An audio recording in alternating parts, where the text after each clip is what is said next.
सभी भाई बहनों को जय मसीह की। प्रभु का हम धन्यवाद देते हैं। प्रभु ने जो इन दिनों में बहुमूल्य अवसर दिया है और विशेष करके आज महीना का सेकंड सैटरडे है, सो हम उपवास प्रार्थना में हम अपने अपने जगह में हैं। प्रभु का वचन को हम सुन करके अपने आप को तैयार करके इस सेवा में हम शामिल होवें। विशेष करके हम लोगों का चेन प्रेयर भी चल रहा है।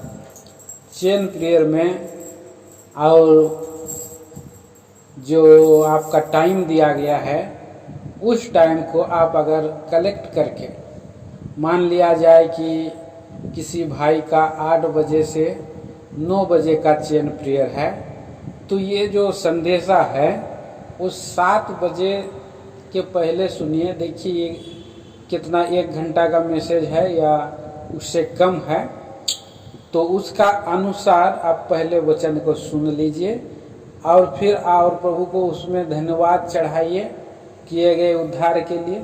और उसके बाद आप चेन प्रेयर को जारी करिए, उसमें लिस्ट लगा करके आपका जो कुछ भी इन दिनों में और प्रेयर रिक्वेस्ट है, पॉइंट है, उसमें प्रभु आपको अगुवाई करे, चलाए। आइए हम सेवा को आरंभ करेंगे। स्वर्गीय पिता परमेश्वर, राजाओं का राजा, प्रभुओं का प्रभु जी, हम धन्यवाद देते हैं आपके स्वर्गीय संगति के लिए। आपने प्रभु जी एक द्वार को खोल कर रखा है जो कोई बंद नहीं कर सकता है। ये बात सच है प्रभु। आज हमारा और चारों ओर द्वार बंद है, पर स्वर्ग का द्वार, ऊपर का द्वार, आकाश का झरोका खुला हुआ है और उसी के द्वारा से आज हम प्रभु जी अपने अपने घरों में ऑनलाइन प्रभु की सेवा में हम जुटे हैं। इस सेवा को ग्रहण करें, आशीष करें, शुरू से अंत तक चलाएं। प्रभु जी गीत और वचन के द्वारा आपके लोगों को तैयार करें कि वो प्रार्थना की आत्मा में प्रार्थना कर सकें। अंधकार की देखिए अंधे की शक्ति को मसीह के नाम में हम खंडन करके बांध देते हुए इस प्रार्थना को अपने में प्रभु मसीह यीशु क्रिस्त के नाम में मांगते, सुनिए, ग्रहण करें पिताजी, आमीन। आइए हम लोग गीत गाएंगे। प्रार्थना सुनने वाला प्रार्थना करो, तूने कहा, स्वार्थहीन होके आए हैं, हम पर दृष्टि तू लगा।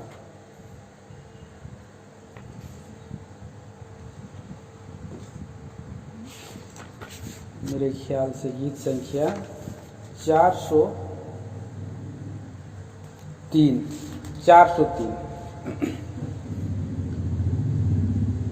गीत संख्या 403।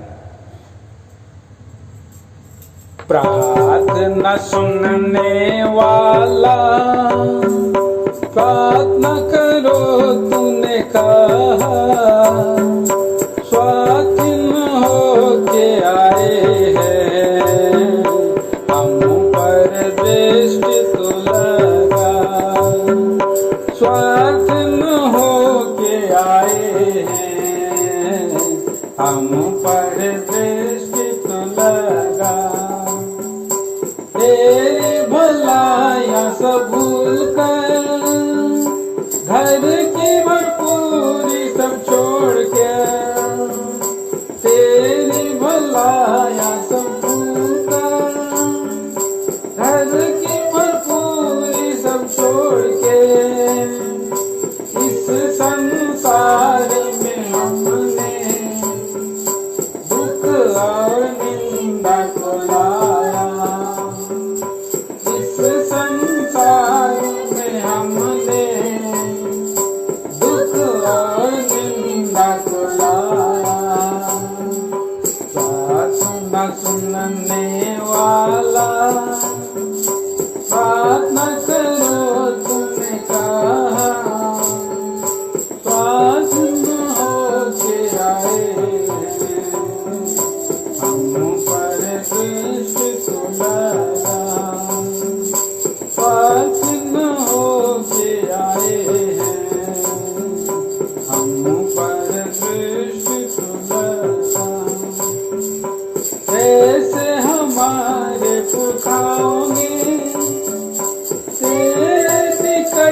सब मानते, दोषी होकर खुद किया, वैसे हम सब मानते, दोषी होकर खुद किया।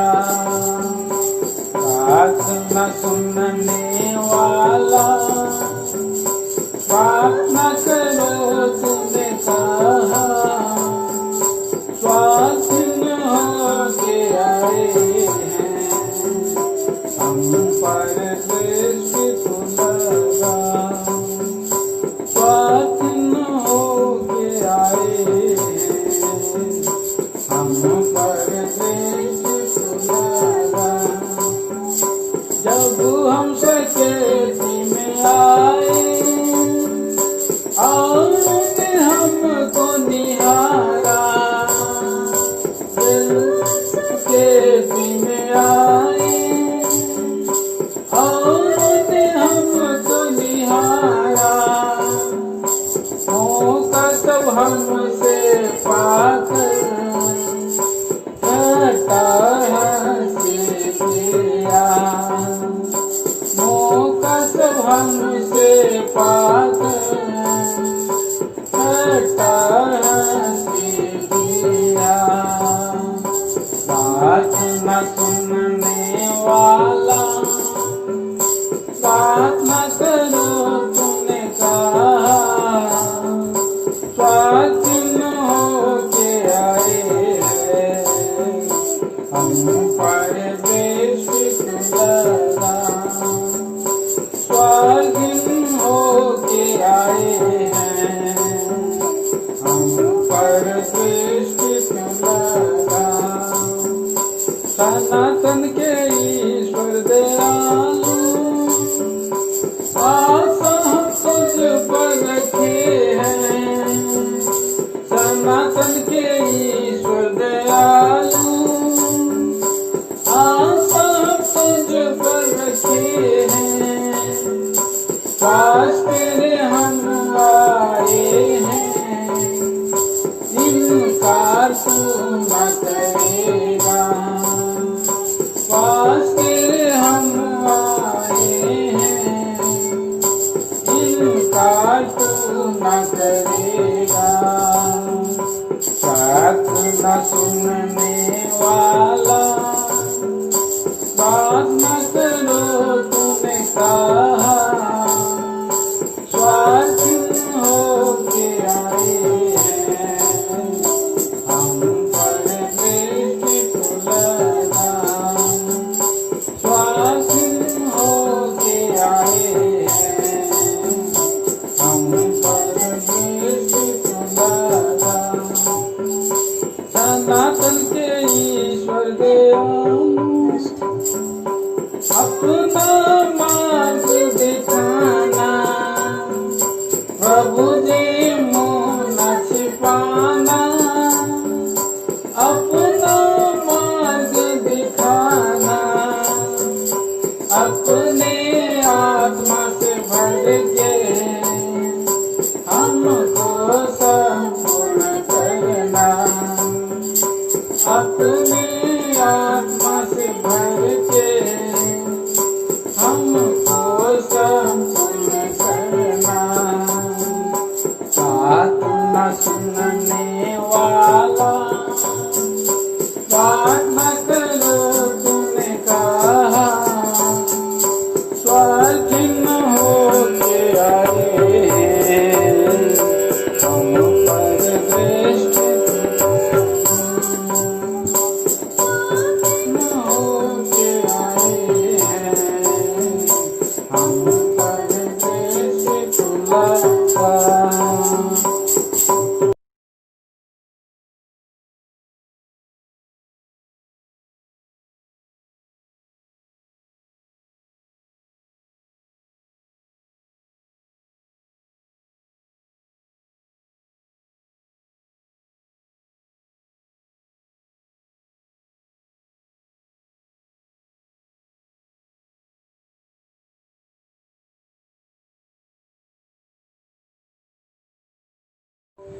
गीत संख्या 602। उठो जागो हे मसीहो, यर्दन पार जाने को। छोड़ो छोड़ो मिस्र का सुख विलास और माया को। छोड़ो छोड़ो मिस्र का सुख विलास माया को। शंका न रखो जरा भी तुम यीशु की प्रतिज्ञा पर। शंका न रखो जरा भी तुम यीशु की प्रतिज्ञा पर। आगे बढ़ो राजी छोड़ो, आगे बढ़ो राजी छोड़ो। साथ विश्वास प्रभु का हो, साथ विश्वास प्रभु का हो। उठो जागो हे मसीहो, यर्दन पार जाने को। छोड़ो छोड़ो मिस्र का सुख विलास और माया को। छोड़ो छोड़ो मिस्र का सुख विलास माया को। समुद्र गर्ज पर्वत कांपे, बाढ़ यदि हो यात्रा में। समुद्र गर्ज पर्वत कांपे, बाढ़ यदि हो यात्रा में। सदोम की ओर न देखो फिर के, सदोम की ओर न देखो फिर से। नगर को चलो सिय्योन नगर को।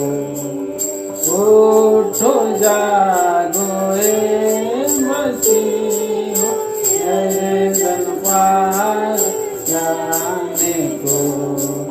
छोड़ो छोड़ो मिस्र का सुख विलास माया को। छोड़ो छोड़ो मिस्र का सुख विलास माया को। नजर उठा कर कलवरी में देखो कि निशाने को। नजर उठा कर कलवरी देखो कि निशाने को। किया है दूसरा बंधन, किया है दूसरा बंधन। नाम किया मृत्यु को, नाम किया मृत्यु को। उठो जागो हे मसीहो, यर्दन पार जाने को। छोड़ो छोड़ो मिस्र का सुख विलास माया को। छोड़ो छोड़ो मिस्र का सुख विलास माया को।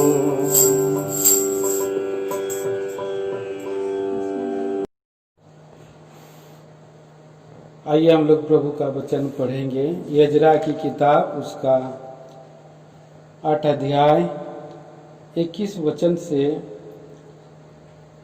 23 वचन तक हम पढ़ेंगे। तब मैंने वहाँ अर्थात आहवा नदी के तट पर उपवास का प्रचार इस आशय से किया कि हम परमेश्वर के सामने दीन हों और उससे अपने और अपने बाल बच्चों और अपनी समस्त संपत्ति के लिए सरल यात्रा मांगे, क्योंकि मैं मार्ग के शत्रुओं से बचने के लिए सिपाहियों का दल और सवार राजा से मांगने के लिए लजाता था, क्योंकि हम राजा से यह कह चुके थे, हमारा परमेश्वर अपने सब खोजियों पर भलाई करने के लिए कृपा दृष्टि रखता है और जो उसे त्याग देते हैं उसका बल और कोप उनके विरुद्ध है। इसी विषय पर हमने उपवास करके अपने परमेश्वर से प्रार्थना की और उसने हमारी सुनी।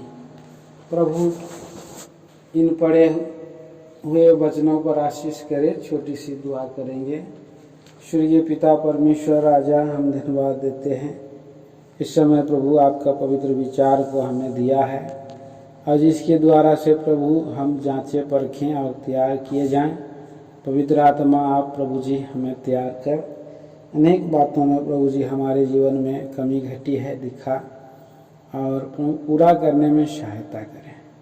इस प्रार्थना को लाते हैं महान प्रभु उद्धारकर्ता तारणहार मसीह यीशु के नाम में सुने और स्वर्ग राज में ग्रहण करे पिताजी, आमीन।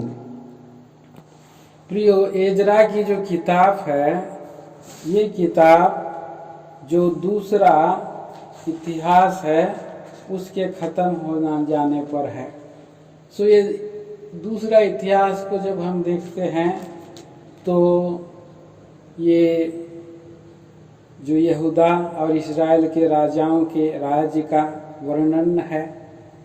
शुरू आरंभ में वो सारे अच्छा राज्य करते रहे, पर जैसे जैसे और राजा बढ़ते गए, गुजरते गए, नए राजा आते गए और वैसे वैसे उन्होंने दाऊद के लिख पर परमेश्वर के मन के अनुसार राज्य करने के लिए वे सब चुक गए।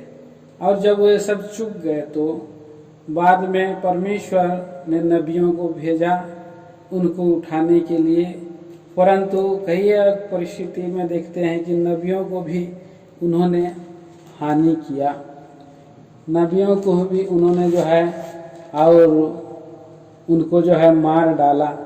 ये हम दूसरा इतिहास की किताब में हम पढ़ते हैं 36 अध्याय का 14 और 15 पद में मैं पढ़ दे रहा हूँ। सब प्रधान याजकों ने और लोगों ने भी अन्य जातियों के से घिनौने काम कर के बहुत बड़ा विश्वासघात किया और यहोवा के भवन को जो उसने यरूशलेम में पवित्र किया था अशुद्ध कर डाला। उनके पूर्वजों के परमेश्वर यहोवा ने बड़ा यत्न करके अपने दूतों से उनके पास कहला भेजा, क्योंकि वह अपनी प्रजा और अपने धाम पर तरस खाता था। परंतु वे परमेश्वर के दूतों को ठट्टों में उड़ाते और उनके वचनों को तुच्छ जानते और उनके नबियों की हंसी करते थे। अतः यहोवा अपनी प्रजा पर ऐसा झुंझला उठा कि बचने का कोई उपाय ना रहा। तो इस तरह से प्रियो हम देखते हैं कि ये याजक लोग भी थे और पुण्य लोग भी थे, प्रजा के लोग भी थे और उन्होंने अन्य जातियों का सा चाल चला और इसको जब उन्होंने चाल चला तो अशुद्ध कर डाला तो दूतों को भेजा समझा, लेकिन दूतों को भी उन्होंने जो है मार डाला, हंसी ठट्टा में उड़ाया। परमेश्वर का क्रोध झुंझला उठा और उनको 70 साल की बंधुआई के लिए बेबीलोन में भेज दिया। बहुत लोग तो तलवार से मारे गए, अकाल में मारे गए, बंधुआई में चले गए। तो यहाँ बंधुआई में भी परमेश्वर अपने लोगों को तरस खाने वाला परमेश्वर है, इसलिए वो अपने लोगों पर तरस खाए। हम शुरू से ही देखते हैं प्रियो, परमेश्वर का स्वभाव है कि परमेश्वर अपने स्वरूप में जब मनुष्य को बनाया है तो उनके ऊपर में परमेश्वर तरस खाता है। आदम की वाटिका का ही उदाहरण हम देख सकते हैं। और इसीलिए हम देखते हैं प्रभु यीशु मसीह भी आए और उदाहरण दिए। उन्होंने दयालु सामरी का उदाहरण दिया कि यरूशलेम की ओर से यरीहो जाने वाला उस व्यक्ति पर एक सामरी व्यक्ति ने तरस खाया, दया किया। डाकुओं ने जो मारा कूटा, दुर्दशा में पड़ा था, ऐसे लोगों पर तरस खाया। ऐसे सामरी व्यक्ति ने जो हमारा प्रभु यीशु बनकर तरस खाया। और इस्राएली लोगों को और प्रभु अपने प्रजा को देख करके तरस खाने वाला व्यक्ति है। प्रभु यीशु मसीह आया। यूहन्ना मत्ती 9 अध्याय का 36 वचन में हम देखते हैं कि उसने इतने सारे भीड़ को, सुसमाचार सुना रहे भीड़ को देखा और उन पर उसने तरस खाया, क्योंकि वो लोग बिन चरवाहे की खोई हुई भटकी हुई भेड़ के समान थे।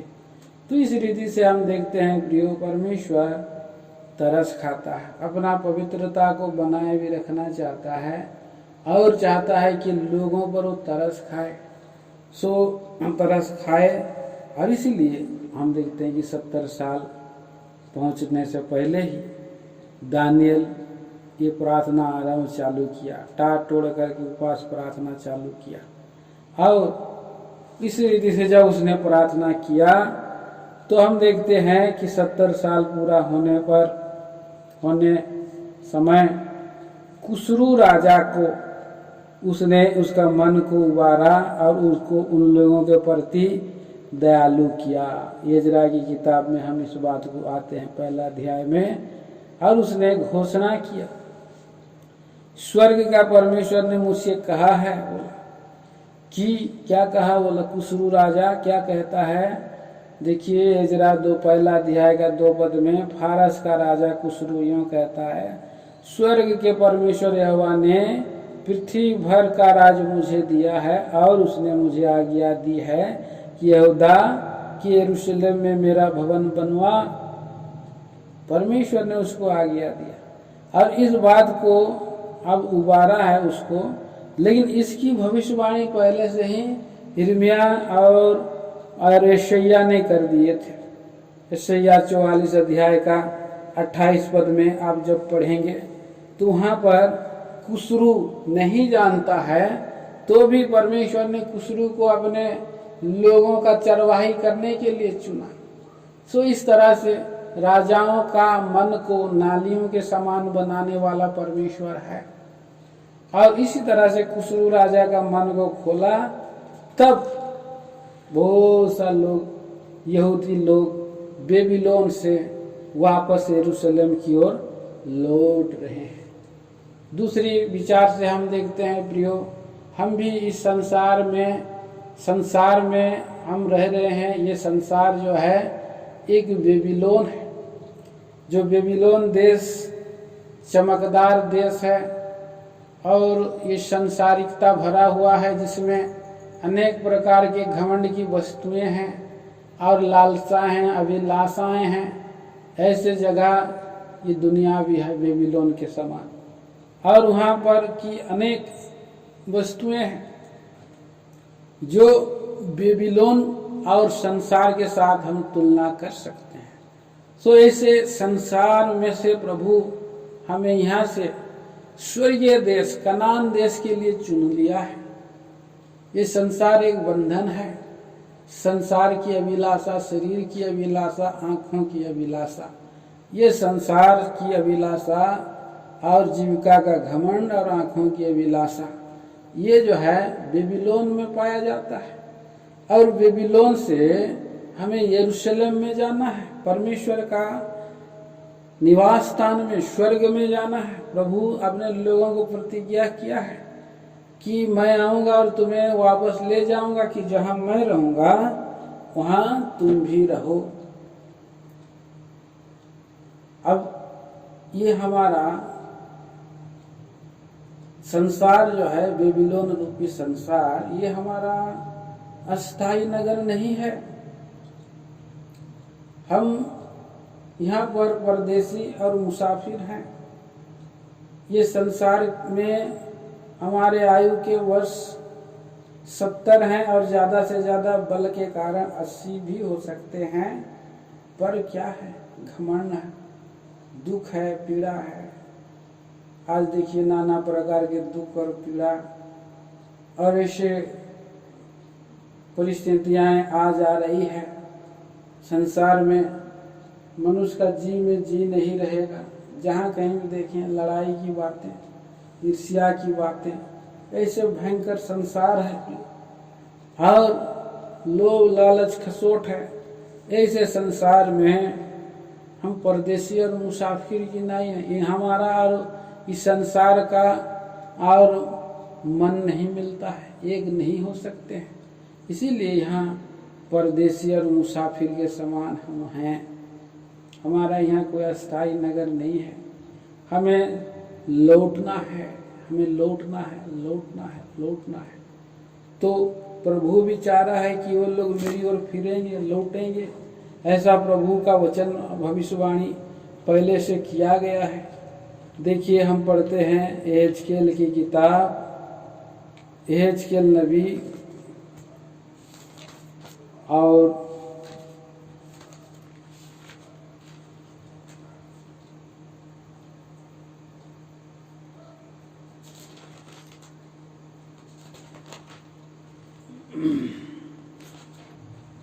एहेजकेल 36 अध्याय, वहां पर कहता है कि मेरे ओर फिरेंगे, बोलता है। एक मिनट में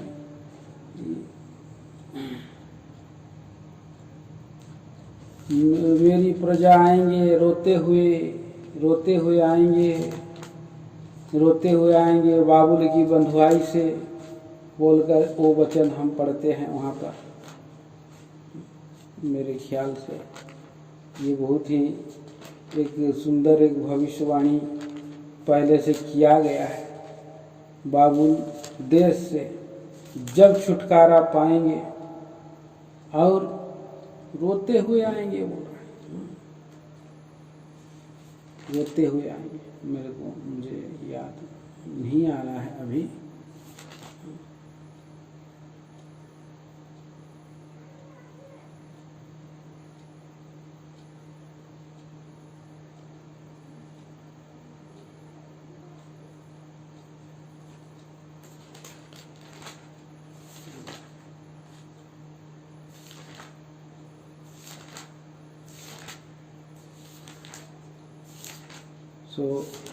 हम इस तरह से हम देखते हैं।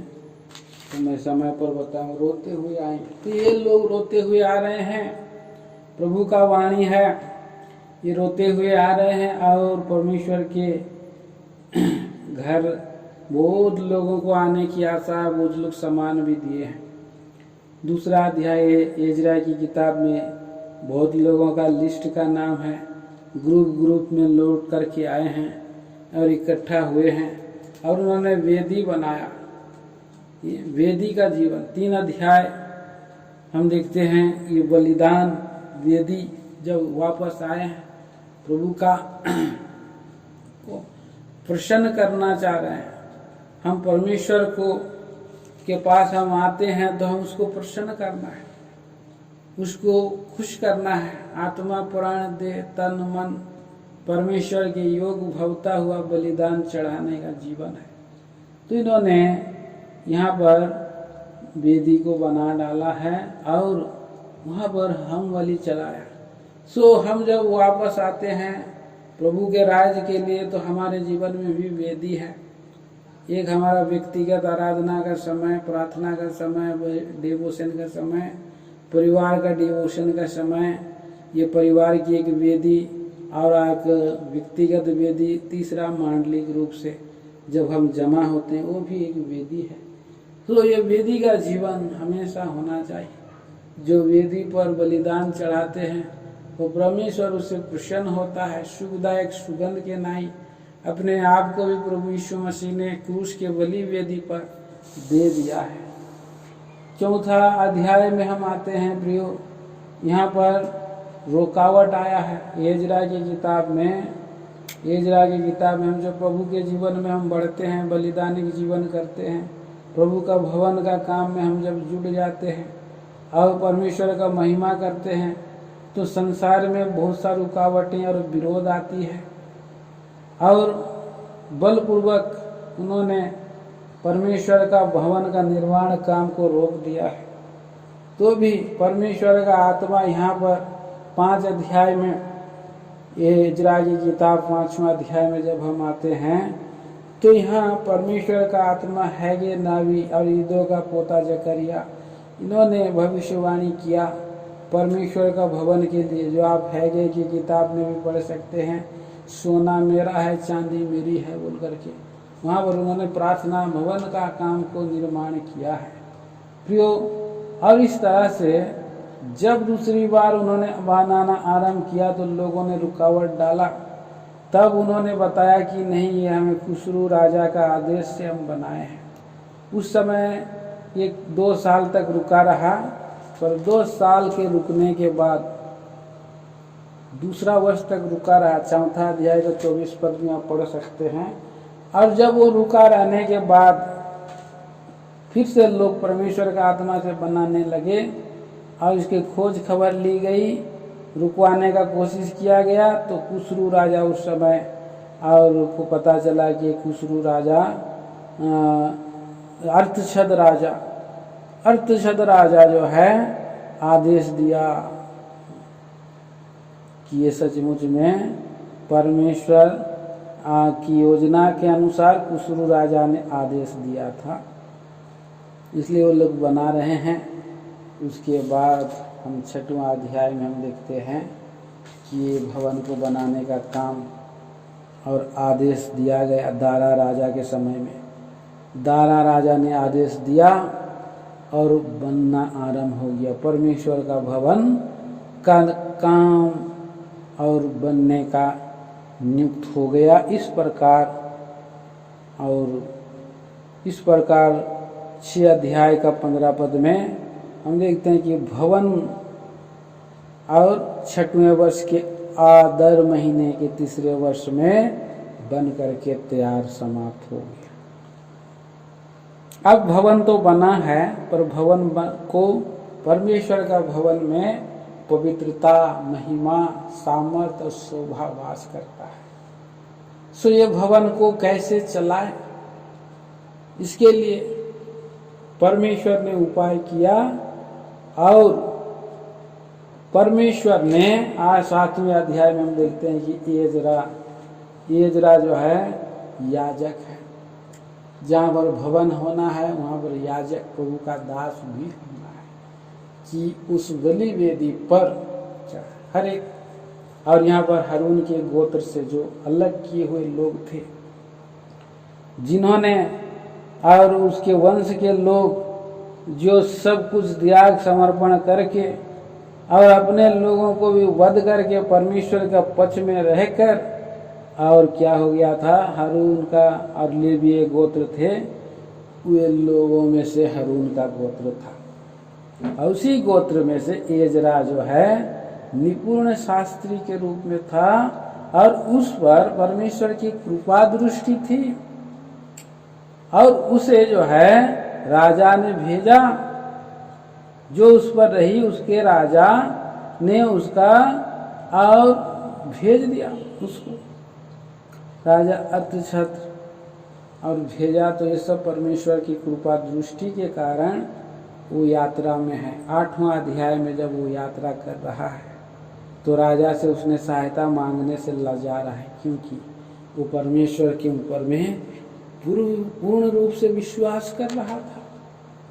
पूर्ण रूप से जब विश्वास करते करते कर रहा था, और इसलिए उसने कहा था, राजा से मांगने से लजाता था। 22 पद में 8 का 22 में हमारा परमेश्वर अपने सब खोजियों पर भलाई के लिए कृपा दृष्टि रखता है, ऐसा बोला। और इसीलिए ये सब अपने और 12 गोत्रों के जितने सारे पुरनियों के नाम लिखे हुए हैं 8 अध्याय में, ये सब क्या कर रहे हैं, एक नदी के तट पर आ गए हैं। 8 का 15 में हम पढ़ते हैं, उनको मैंने उस नदी के पास से अहवा की ओर बहती है इकट्ठा कर लिया, और वहाँ हम 3 दिन डेरे डाले रहे, और मैंने वहाँ लोगों और याजकों को देख लिया, तो किसी लेवियों को नहीं पाया। तो यहाँ पर देखते हैं कि ये अहवा नदी की ओर बहने वाले इस तट पर उन्होंने उपवास प्रार्थना की है। और ये जो वेदी को बतलाता है, ये जो नदी को बतलाता है, नदी जो होता है प्रियो, जहाँ पर नदी का जो पानी बहता है, ऐसा ही प्रभु का जीवन भी है। नदी जिसमें मनुष्य नहाते हैं, अपने वस्त्र को साफ करते हैं। हमारा प्रभु यीशु मसीह कलवरी के क्रूस के ऊपर से एक धारा को बहाया है। वो प्रभु यीशु मसीह एक नदी के समान है, जो परमेश्वर के भवन की देवड़ी में बड़ा और बहता हुआ निकला। एहजकेल की किताब में हम देखते हैं, और हम यूहन्ना 7 अध्याय में भी हम पाते हैं कि प्रभु यीशु मसीह ने पर्व के आखिरी दिन पुकार कर कहा, जो कोई प्यासा हो, यदि कोई प्यासा हो तो मेरे पास आए और मुझसे पिए, और मैं उसे जीवन जल की नदियाँ उसके हृदय से बह निकलेगी। तो हमारे प्रिय भाई बहनों, यहाँ पर हम देखते हैं कि नदी के सामने में उपवास करना मतलब अपने आप को शुद्ध करना, पवित्र करना और तैयार करना। यहूदी लोग का कोई आराधना नहीं था। जब बेबीलोन की बंधुआई में थे, तो वहाँ पर उन्होंने नदी के किनारे में जाकर के प्रार्थना करते थे।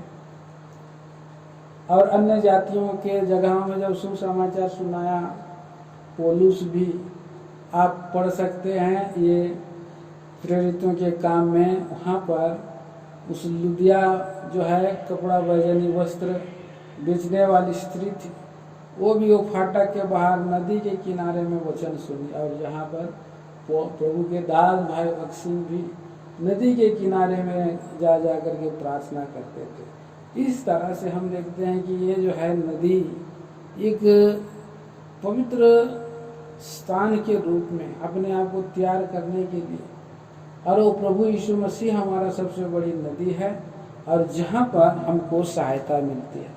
भजन संहिता की किताब हम पढ़ते हैं 46 अध्याय और 4 पद में। मैं आपको पढ़ दे रहा हूँ भजन संहिता की किताब 46 अध्याय और 4 पद में पढ़ता हूँ। एक नदी है जिसकी नहरों से परमेश्वर के नगर में अर्थात परम प्रधान के पवित्र निवास स्थान में आनंद होता है। नदी एक नदी है, एक नदी है, और हम परमेश्वर के निवास स्थान है, हम जीता जाता निवास स्थान। हमारे जीवन में आनंद कैसे होगा? प्रभु यीशु मसीह जो नदी है, जीवन का सोता है। और इसीलिए ये उपवास प्रार्थना ठहराया गया है कि उसी नदी के सामने में हम आए हैं, और अपने आप को दीन करने के लिए जब हम क्रूस की ओर देखते हैं, तो हम क्रूस के प्रेम को स्मरण करके अपने आप को दीन कर सकते हैं। दीनता का नमूना उदाहरण प्रभु यीशु मसीह है, जो अपने आप को इतना दीन किया, इतना खाली किया। उसने अपने आप को परमेश्वर कहलाने से इनकार किया। परमेश्वर होकर के भी मनुष्य बना, और मनुष्य होकर के भी अपने आप को इतना आज्ञाकारी बनाया कि उसने शून्य बना, शून्य बन करके भी दास का रूप धारण किया, और यहाँ तक आज्ञाकारी रहा कि उसने क्रूस की मृत्यु सही। इतना दीन का, इतना दीन प्रभु है। इसीलिए कि हम भी दीन बनेंगे, तभी हमारी यात्रा को सफल प्रभु कर सकता है। धन्य है जो मन के दीन हैं, वो स्वर्ग राज के अधिकारी होंगे। प्रभु यीशु मसीह अगर दीन नहीं होता तो हमारा उद्धार नहीं होता, और हम अगर दीन नहीं होंगे तो परमेश्वर के राज के लिए तैयार नहीं हो सकते हैं। तो मेरे प्रियो, यहाँ पर भी इस्राएली लोग अगर दीन नहीं होंगे अपने बल और बुद्धि और अपने सामर्थ्य पर और जो कुछ है मनुष्य की शक्ति पर, ये कुछ लोग मनुष्य भी चल रहे हैं, तो अपने घमंड में रहेंगे तो ये सब उनकी घमंड खत्म हो जाएगी, सो ये हार जाएंगे। क्योंकि जो यहोवा की खोजियां हैं, जो परमेश्वर के सामने में दीन होते हैं, परमेश्वर उसकी सहायता में सामर्थ्य दिखाता है, परमेश्वर उसकी सहायता करते हैं परमेश्वर की खोजियों को। इसलिए ये लोग रास्ते की यात्रा के लिए, सरल यात्रा के लिए अपनी संपत्ति का और अपने का और बाल बच्चों का अपनी रक्षा के लिए हम प्रभु का ही भरोसा रख सकते हैं। मनुष्य कुछ नहीं है, मनुष्य का शक्ति वो डस्ट के समान है, मिट्टी है। मनुष्य मिट्टी ही है, उसकी शक्ति कहाँ है? ना वो खुद की रक्षा कर सकता है, ना अपना बाल बच्चों की रक्षा कर सकता है, ना समस्त संपत्ति की रक्षा करता है। इस संसार में डाकू हैं, हम इस संसार में हम हैं, यात्रा कर रहे हैं। तो हमारी अगर प्रभु बाड़ा नहीं बांधेगा, हमारी रक्षा नहीं करेगा, तो चारों ओर शत्रु घेरा डाला है, नजर लगाया है, कब हमको हानि कर दे, कब हमारे बाल बच्चों को नुकसान कर दे, कब हमारा संपत्ति लूट ले। हमारी संपत्ति भी हम प्रभु का राज में पहुंचा सकते हैं। जहाँ तुम्हारा मन है वहाँ तुम्हारा धन है। सो पृथ्वी पर धन हमारा इकट्ठा करने के लिए नहीं है, स्वर्ग में धन इकट्ठा करो, जहाँ कीड़े न काई और न कोई वस्तु खाते हैं, न चोर सेंध लगाते हैं। तो वहाँ की संपत्ति, यहाँ की संपत्ति वहाँ हम जमा कर सकते हैं। वहाँ हमारे लिए प्रभु एक अंदर का लोकर रखा है। जब हम किसी को कर्जा देते हैं, दान देते हैं, ऋण देते हैं, या हम किसी गरीब दुखी का शुद्धि लेते हैं, तो वहाँ पर लोकर में पैसा जमा हो जाता है या धन संपत्ति जमा हो जाता है, और वो चिरस्थायी धन, अविनाशी, अजर अविनाशी धन है। तो प्रियो, यहाँ पर इसलिए कि हम जब दीन होते हैं तभी ये काम कर सकते हैं और अपने बाल बच्चों का भी बचा सकते, अपना भी हानि नहीं हो सकता है। सो प्रियो, कितना सुंदर बात है। ये दीनता का एक सुंदर चरित्र है, चित्रण है, और इस अध्याय में हम पाते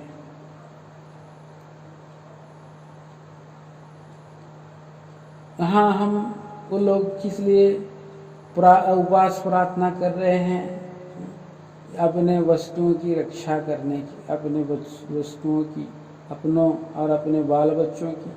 आज रक्षा बहुत जरूरी है, आज रक्षा बहुत जरूरी है। हमारे ऊपर में कृपा दृष्टि बहुत जरूरी है, इसलिए हमें उपवास करना है। वर्तमान दिनों में दिखाई देता है कोई भली वस्तु और घटनाएं नहीं दिखाई दे रही। जहाँ कहीं भी देखिए, कहाँ बम के धमाका हो रहे हैं, कहाँ पर जाति की जाति चढ़ाई के लिए है खड़ी है, कहाँ पर बीमारियां महामारियां मुंह पसारे हैं, और कहाँ जो है चोरी हत्या लूट खसोट हो रहा है, मारपीट हो रहा है। ऐसे समय में हमारा प्रभु हमारी सहायता कर सकता है। हमारे प्रभु हमारी को वो भलाई दिखा सकता है, कृपा दृष्टि दिखा सकता है। जब हम अपने आप को दीन करेंगे, हम परमेश्वर से मेल मिलाप करेंगे और मनुष्यों के साथ हमारा मेल मिलाप होगा, हम अपने जीवन को ठीक ठाक करेंगे। इसलिए उपवास प्रार्थना रखा जाता है कि हम अपने जीवन को ठीक ठाक करें। जहाँ कहीं हमारे जीवन में चूक भूल हुआ है तो सबको हम अपने प्रभु के सामने में मेल मिलाप करें। चाहे शारीरिकता आ गई हो, चाहे संसारिकता आ गई हो, चाहे हमने शैतान को अवसर दे दिया हो, शैतान का कोई भी चीज हमारे अंदर आ चुका है, तो ऐसा अगर आ गया है तो हम शैतान को हम जगह ना दें। कल के शाम के सेवा में प्रभु के दास भाई जी के जॉनसन के द्वारा वचन मिला, इफिसियों की पत्री 4 अध्याय के 23 पद में वहाँ पर लिखा है कि शैतान को अवसर मत दो, पर शैतान को जगह मत दो, शैतान को जगह मत दो। शैतान को कैसे हम जगह दे सकते हैं? किसी को हम गुस्सा भी कर दिया तो जगह दे सकते। 4:27 में है, और ना शैतान को अवसर दो। शैतान को अवसर देने से शैतान अंदर बैठ जाएगा, और अगर शैतान का कोई भी चीज़ हमारे अंदर आ गया तो हम रैप्चर में परमेश्वर के राज्य के लिए हमारी यात्रा रुक जाएगी, हमारी यात्रा सफल नहीं होगी, हमारी यात्रा अधूरी रह जाएगी। क्लेश में हम चले जा सकते हैं, भयंकर पीड़ा में हम जा सकते हैं। हमारे पास अगर कुछ रहेगा तो शैतान जरूर रोक लेगा।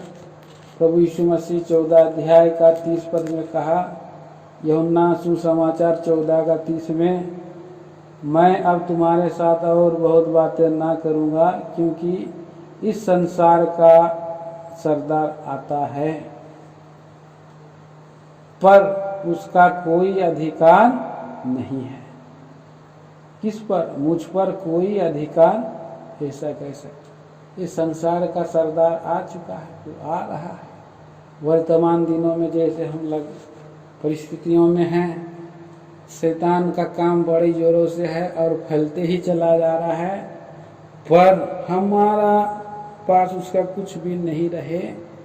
अगर 100 में से 99, प्रभु के दास ने कहा था, 100 में से 99 भी प्रभु का है और एक उसका है, तो हम जाने में रुक जाएंगे। पूरी रीति से अनुकरण करें, तभी हम यात्रा को पूरा कर सकेंगे।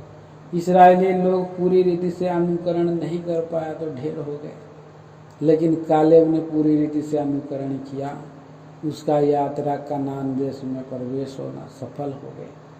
तो यहाँ पर भी यात्रा कर रहे हैं, इस्राएली प्रजा लोग बंधुआई से वापस जा रहे हैं, दीन बन रहे हैं, और वे अपने आप को और परमेश्वर के ऊपर में आधारित होकर चल रहे हैं।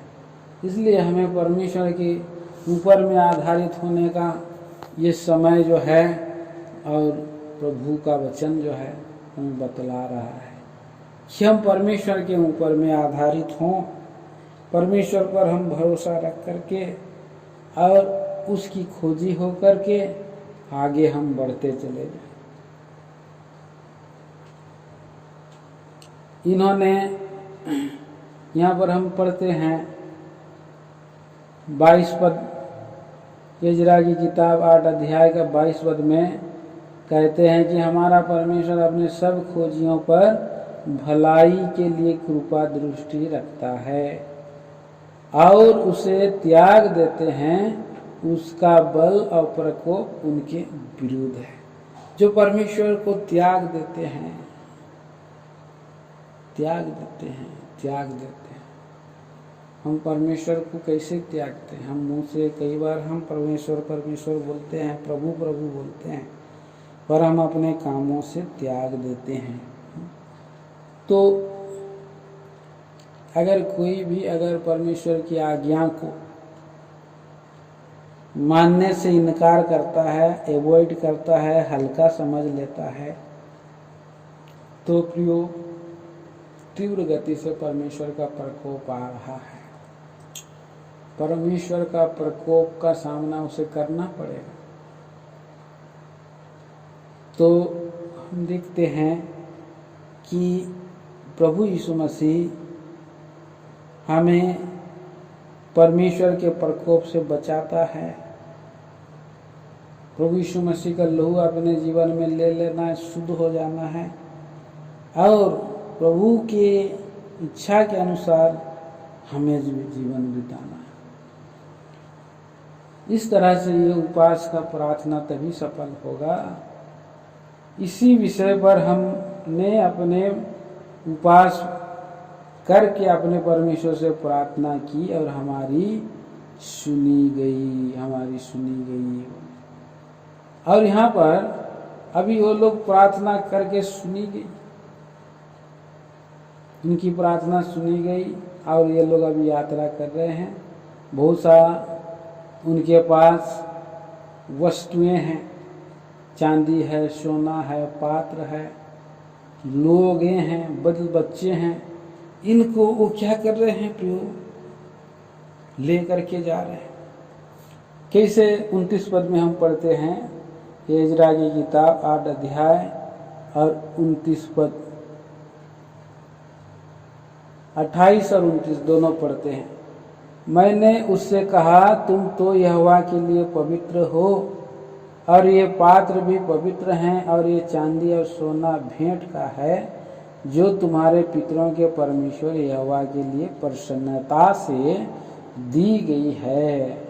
इसलिए जागते रहो, और जब तक तुम इन्हें यरूशलेम में प्रधान याजकों, लेवियों, इस्राएल के पितरों के घरानों के प्रधानों के सामने यहोवा के भवन की कोठरियों में तोल कर ना दो, तब तक इसकी रक्षा करते रहो।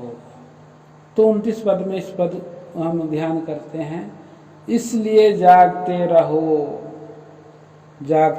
और इनकी रक्षा करते रहो। सो यहाँ पर कुछ वस्तुएं हैं, सोना है, ये जो कुछ है चांदी है। प्रभु भी हमें कुछ जिम्मा दिया है कि हमारा जो कुछ भी हो, चाहे किसी को 5 तोड़ा दिया हो, किसी को 3 दिया हो, 2 दिया हो, 1 दिया हो, कुछ ना कुछ प्रभु किसी न किसी को ले जाने के लिए दिया है कि हम परमेश्वर के राज्य में हम जाएंगे तो खाली हाथ ना रहेंगे, कुछ ना कुछ हमारे हाथ में भेंट होगा और हम परमेश्वर से हम उसका प्रतिफल और इनाम पा सकेंगे। तो इसकी रक्षा करना है। जो कुछ तुझे परमेश्वर ने दिया है उसे थामे रखो, थामे रह। हमारा प्रभु हमें विश्वास दिया है, हमारा प्रभु हमें जो है इस विश्वास की रक्षा रखवाली करनी है। हमारा विश्वास नाशवान सोने से भी कहीं बहुमूल्य है, और इस विश्वास में हमें आगे बढ़ते बढ़ते बढ़ते जाना है। विश्वास, प्रिय भाई बहनों, हम लिखते हैं कि कोई तेरा मुकुट छीन ना ले। प्रभु का वचन में हम लिखते हैं कि मुकुट भी छीना जा सकता है। शैतान तो हमारा सब कुछ छीन लेना चाहता है, मुकुट भी छीन लेना चाहता है, पर प्रकाशित वाक्य 3 अध्याय में हम पढ़ते हैं कि कोई तेरी मुकुट छीन ना ले। इसलिए जागते रहो, खुमारीपन, मतवालापन, लीला क्रीड़ा, इसमें से बचे रहो। आइए एक और पद हम पढ़ेंगे, लूका सुसमाचार 21 अध्याय,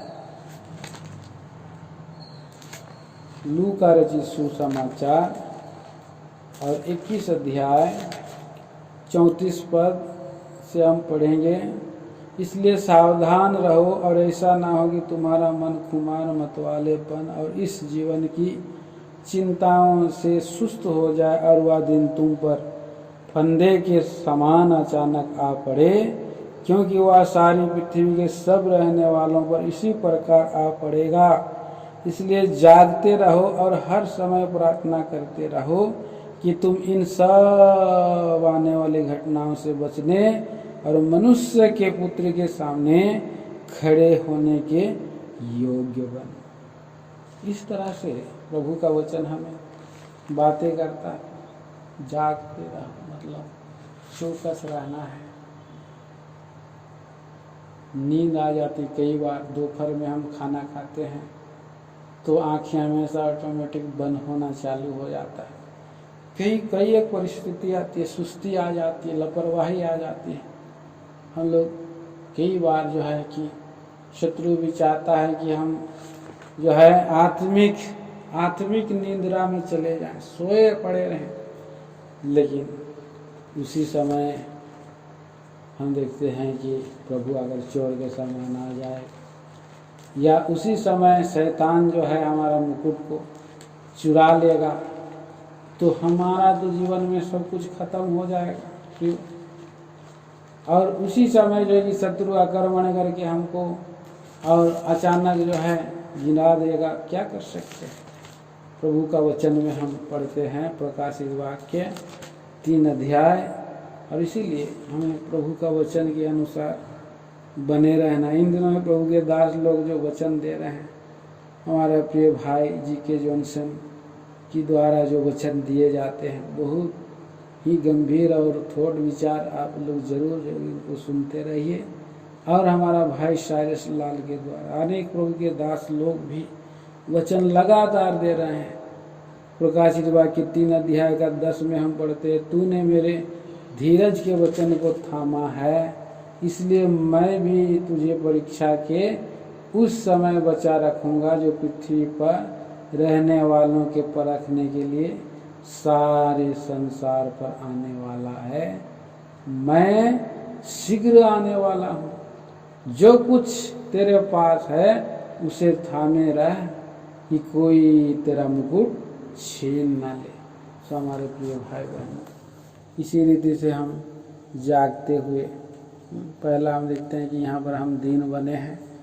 उपास प्रार्थना दीन बना वो लोग जो बेबीलोन से यरूशलेम जा रहे हैं। हमें भी अपनी शक्ति से हम नहीं जा सकते।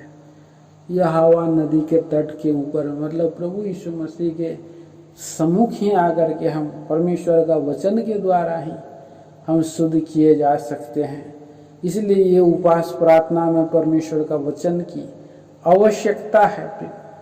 और इतना ही नहीं, हमारा प्रभु जो है महान पिता, महान परमेश्वर, और ऐसा हमारे जीवन में अद्भुत और आश्चर्य काम करके और हमें जो है कि जो दिया है, जो हमें अधिकार दिया है, जो सामर्थ दी है, उसके अनुसार जो है हमारा प्रभु को महिमा देना है। और इसलिए जो कुछ हमें सौंपा है उसकी रक्षा करने के लिए जागते रहना है। विश्वास ना क्षीण हो जाए, विश्वास ना कमजोर हो जाए, ना अपवित्र बने रहें, अशुद्धता में ना चले जाएं, वस्त्र को हम गंदा ना कर लें। इसीलिए हमारे जीवन को ठीक ठाक करें और हम बहुतों के लिए प्रार्थना करते रहें हर घड़ी हर समय। तो आइए हम लोग प्रार्थना में जाएंगे। उससे पहले आप लोग छोटी छोटी आराधना करें प्रभु का वचन के अनुसार, और उसके बाद आप लोग जो है जो चैन प्रेयर का लिस्ट है और जो कुछ भी आपका द्वारा बोझ आ रहा है इस देश दुनिया की हालत के लिए, बहुतों का उद्धार के लिए प्रार्थना में आप पाया जाए। प्रभु इन विचारों के द्वारा हमें आशीष करें। प्रार्थना में हम जाएंगे। आइए हम लोग प्रभु इन विचारों के द्वारा आशीष करें। तैयार